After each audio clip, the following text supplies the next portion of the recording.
ఇప్పుడు రాసే ప్రతి ఎగ్జామ్లో జనరల్ స్టడీస్ పైన బిట్స్ అనేటివి వస్తాయి. వాటిలో రాజ్యాంగ సవరణలు, ఇవి కొత్తగా జరిగిన రాజ్యాంగ సవరణలు ఉన్నాయి కదా, వాటిపైన బిట్స్ అయితే ఖచ్చితంగా వస్తాయి.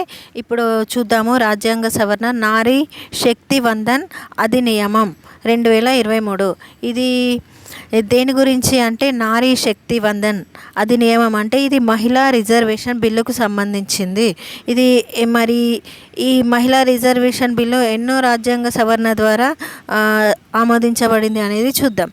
ఇక్కడ చూస్తే ఇది ఒక మహిళా రిజర్వేషన్ బిల్లు రాజ్యాంగం 128వ సవరణ 128వ సవరణ బిల్లు ద్వారా 2023లో పార్లమెంటు ఆమోదించింది.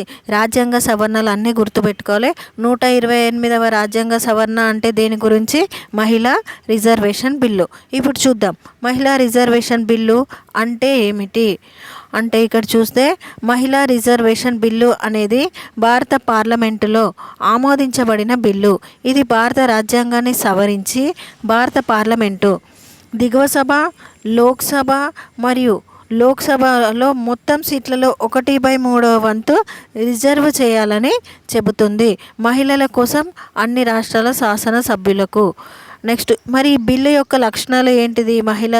బిల్లు యొక్క లక్షణాలు అంటే మహిళా రిజర్వేషన్ బిల్లు లోక్సభ మరియు రాష్ట్ర శాసనసభల్లోని మొత్తం సీట్లలో 1/3 వంతు అంటే ఇట్లా 1/3 వంతు మహిళలకు ప్రత్యేకంగా కేటాయించాలని లక్ష్యంగా పెట్టుకుంది.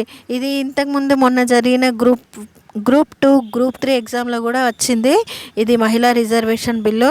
ఇది ఎన్నవ రాజ్యాంగ సవరణ అంటే 128వ రాజ్యాంగ సవరణ.